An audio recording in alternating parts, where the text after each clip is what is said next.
how to change washers on your house taps, bathroom, basin, bath. First, you turn your water off at your main meter first. Shut the water off to your house. That's the first thing. Then you open them right up as such. I've already shut the water off. When you first open them up, water normally comes out of the tap, out of the spout, because there's a bit of water in the line, so you drain that. Be prepared for it, not a big deal. Open them right up. Then you get your screwdriver. As you can see in this hand, it's just a normal screwdriver. Undo the screws. And so, screws are out. The spring will push the tap out like this. Just take it out. Not a problem. You can all pull that apart and put it back together. There's no issue there. Yeah, that one's come out. And that's popped off the spring. But as you can see down here, this little thing goes back into that. The spring goes around that, and happy days when you put it back on. Is to take off these things. I think they're the spindle. I'll show you. This type of plumber's tool. Put it around the spindle like that. Get one of these. Put it through the holes, as you can see there, and it'll be a little bit tight. You give it a bit of a whack around. I've already loosened it, so it'll look cool when I'm doing it.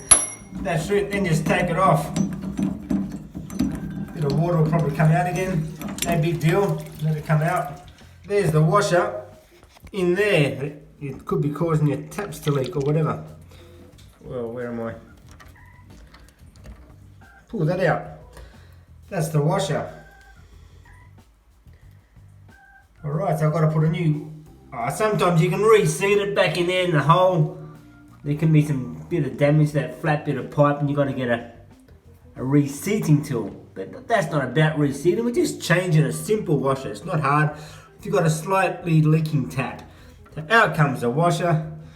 Put that there. There's this. I mean, you can change that ring as well. There's also another rubber inside all this, but I'm not teaching you about how to change that. If you take the spindle there off, there's a rubber inside the thing where my thumb is. A rubber, a seal.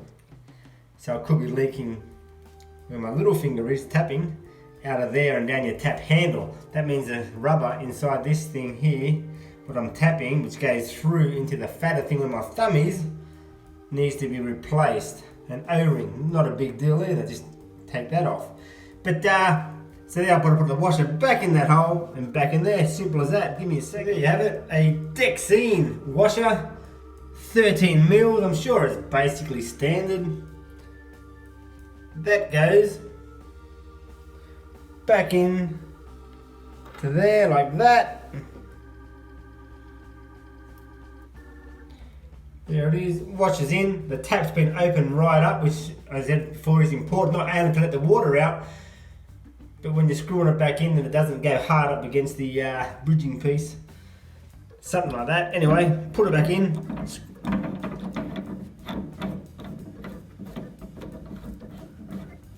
Like that. Tighten it back up with that.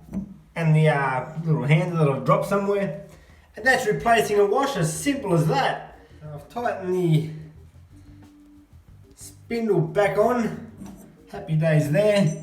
Fairly firm, not too tight, not too hard. No, it's firm.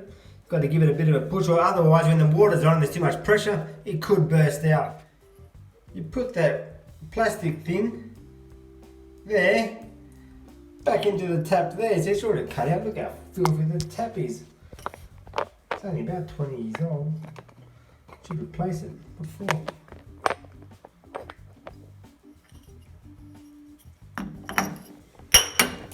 Oh man. So that goes in there, like that. You put it back on, like that. It's about to screw in my mouth. That's when I was holding that together. That's why I couldn't talk. And the spring's pushing that tap outwards. That's why I needed kind of two hands. So once you get your screw back in, the spring's still pushing that outwards, makes a tight flange. Then just tighten your screw back up. Bang! Washer changed. You're now officially a plumber. The hot and cold buttons back on. Flanges are on nice and tight. The spring holds them to the wall. Job done. If you're a plumber and I've said something wrong, or done something wrong, please explain, leave a comment. Because I'm not a freaking plumber. I'm a bricklayer, not even a freaking bricklayer. But that's just how you change a washer if you've got a leaking tap at home. Inside tap, not an external tap by the way. External taps are probably easier. But for an internal tap, basin, bath, sink, shower, how you change a washer. I'm back outside to turn the water onto the house.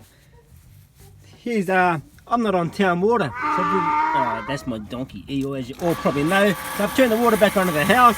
But if you live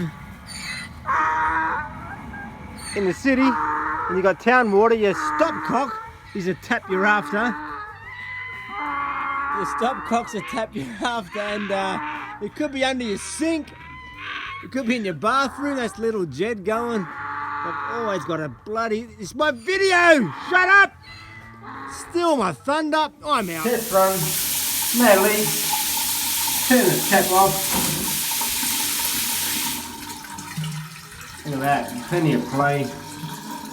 Nice and tight without over straining it and pushing the washer back through the wall. Beautiful. Installed. Oh yeah, about your stopcock. The front of your house, you go to the main tap, the main stopcock there, and turn the water off to your entire house, or you can just turn it off to your kitchen or your bathroom. That's where the stopcock could be, under your kitchen sink, under your cupboard there, or even in your bathroom if you're in a unit. You have to find where your stopcock is. Your toilets have a stopcock, but that's only to your toilet. Because there's normally a stopcock to your house. I'll tell you what, turn it off at the main, at the road. Don't turn the whole street off, please. Make sure it's only to your house. It could cause some havoc. Over.